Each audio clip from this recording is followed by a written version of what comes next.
Walk స్వాతంత్ర్యం social media దుర్వినియోగంపై Pawan సందేశం. ఆధారాలు లేకుండా ఆరోపణలు చేస్తే క్షమించమని హెచ్చరిక. ఈ నెల 9న బనగానపల్లెకు చంద్రబాబు. రైతులకు పట్టా పాస్ పుస్తకాలు పంపిణీ చేయనున్న సీఎం. నేను బటన్ నొక్కే సీఎంని కాదు, ప్రజల్లో ఉండే సీఎంని. పేదలను ఆనందంగా చూడాలన్నదే నా లక్ష్యమన్న చంద్రబాబు. నేడు తిరుపతి జిల్లాలో మంత్రి లోకేష్ పర్యటన. వివిధ కార్యక్రమాల్లో పాల్గొన్న మంత్రి రాత్రి తిరుమలలో బస.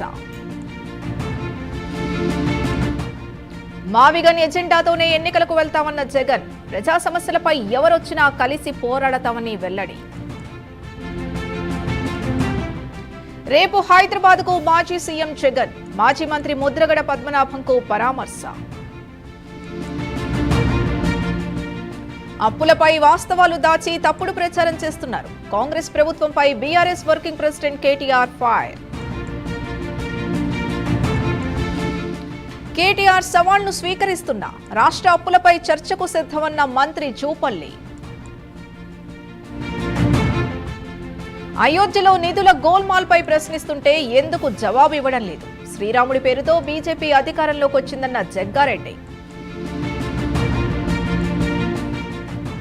నా జీవితంలో చేసిన పెద్ద తప్పు వైసీపీలో చేరడమేనన్న ఎమ్మెల్యే రమేష్. ఇక నా రాజకీయ ప్రస్థానం జనసేనతోనే కొనసాగుతుందని వెల్లడి. సెక్రటేరియట్ ముందు చర్చకు మేం సిద్ధం. సీఎం రేవంత్ రెడ్డికి తెలంగాణ బీజేపీ చీఫ్ సవాల్. నితిన్ నబీన్ పర్యటన అట్టర్ ఫ్లాప్. తెలంగాణలో బీజేపీకి అవకాశం లేదన్న టీపీసీసీ చీఫ్. రంగారెడ్డి జిల్లా ఆదిభట్లలో కాల్పుల కలకలం. మోస్ట్ వాంటెడ్ నిందితుడు శ్రీకాంత్ పై బుల్లెట్ల వర్షం. అల్లూరి జిల్లా దారకొండలో గిరిజన బాలికపై దాష్టికం. ప్రైమ్ 9 కథనాలతో ఐసీడీఎస్ స్పందన. అమల్లోకొచ్చిన ప్రతిష్టాత్మక జీరాంజీ చట్టం. రోజువారీ కనీస వేతనం 300గా ఖరారు. అయోధ్య విరాళాల చోరీ కేసులో పోలీసులు కీలక విషయాలు.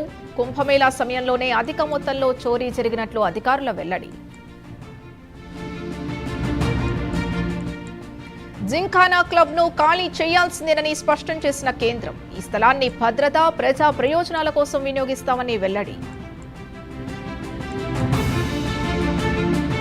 టీవీకి సర్కార్ను కూల్చేందుకు కుట్ర.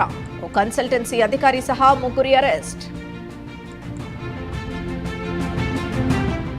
ఏఐ, డేటా సైన్స్ వంటి సాంకేతికతల్ని అందిపుచ్చుకోవాలి. వికసిత్ భారత్ నిర్మాణంలో విద్యార్థుల పాత్ర కీలకమన్న రాష్ట్రపతి. జేఏసీ అగ్రనేత షౌకత్ నవాజ్ మీర్ అరెస్ట్. పాక్ ఆక్రమిత కశ్మీర్లో భారీ క్రాక్ డౌన్. ట్రంప్ పై క్రిప్టో కరెన్సీ కాసుల వర్షం. వర్చువల్ కరెన్సీలో పెట్టుబడులకు 1.2 బిలియన్ల ఆదాయం. టెహ్రాన్ అణు కార్యక్రమంపై కఠిన వైఖరి అనుసరిస్తాం. ఇజ్రాయెల్ ప్రధాని నెతన్యాహు కీలక వ్యాఖ్యలు.